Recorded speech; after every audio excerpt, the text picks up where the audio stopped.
Olumsuz olan bir şeyi olumluya çevirmek için hayat size fırsatlar sunuyor. Pandemi bütün dünya için çok olumsuz bir dönemdi. Ama bu krizi fırsata çevirmek için hiçbir zaman tutabileceğimi hayal etmediğim bir restoranı tutabilmiş oldum.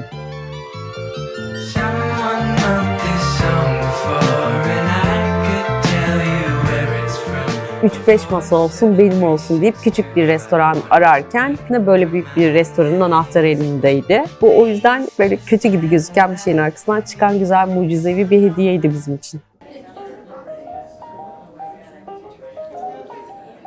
Odam misafirlerine kendilerini evlerinde hissedebilecekmiş kadar huzurlu, rahat, tertemiz bembeyaz masa örtüleri üzerinde temiz yalın tabaklarda güzel bir Türk yemeği vaat ediyor. Hayalimiz olan şey zaten buydu. Tariflerin birçoğu aslında benim inatla gidip işte bir kuru fasulye pişireceksem Rize'deki teyzenin kapısını çalarak onun evinin içine girip beraber onunla fasulye öğrenerek hikayemin başladığı yer bugün Hodon'a evrildi. Tabii ki Türk kültüründe özellikle bizde sofra kurma çok kıymetli. Yani sofra çok önemli ve bizim en önemli değerlerimizden biri aslında ailece o sofranın etrafında toplanmak. Tabak takımı, böyle çocukluğumuzda hayal ettiğimiz o çiçekli tabaklar herkesin evinde vardı. Ama gittikçe yalınlaşmaya başladık. Ben özellikle şef olarak böyle ince çizgisi olan, kendinizi bir otel restoranında değil de gerçekten bir şefin evinde ağırlanıyormuş gibi hissetmeniz için zarif dokunuşlu tabaklara ihtiyacım vardı. Onlarla hikayemiz böyle kesişti. Odan ön yargıları kıran bir restoran oldu. Gaziantep'te sabah kahvaltılarına nohut ve ciğer dürüm verilir. Biz burada brunch içerisine ciğer ve nohut dürüm yerleştirdik. Yanında prosecco ve caz müzikle veriyoruz. Biraz tezatlıklar yaratıyoruz ama herkesin çok hoşuna gidiyor.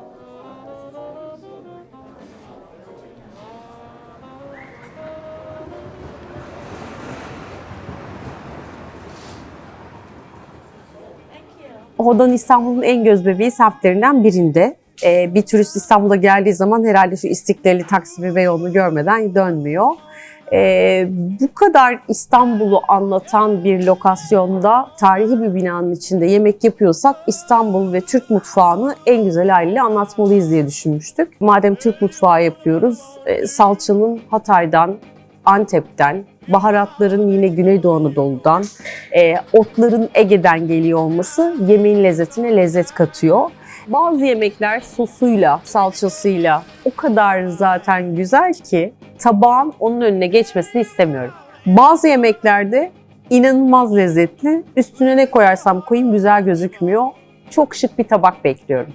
İşte tabak ve yemek uyumu dengesi yemeği yönlendiren en önemli ve sunmanızı kolaylaştıran en güzel şeylerden biri. Şef olarak görüntüsü kötü bir şey toparlamak çok zorken şık bir tabak sizi ya da tabağınızı yükseltebiliyor.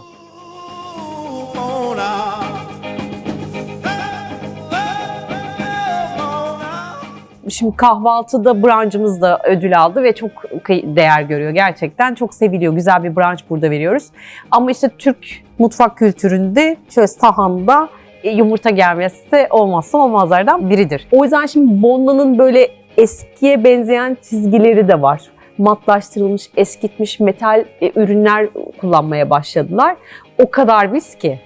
Yani altına kendi tabağını koyduğumuz zaman çok şık bir sahanın içinde muhlama gönderebiliyoruz. O yüzden kahvaltıda da kullanabiliyoruz. Aslında biraz böyle birlikte çalışıyor olmak bir markayla işte şefin isteğine göre bir şeyler üretmek ve çözüm bulabilmek benim için çok büyük bir lüks. O tabağın içinde nasıl şekillendireyim demektense yemek bu. Bana hangi tabağı önerirsiniz demek bence en güzel ayrıntılardan biri.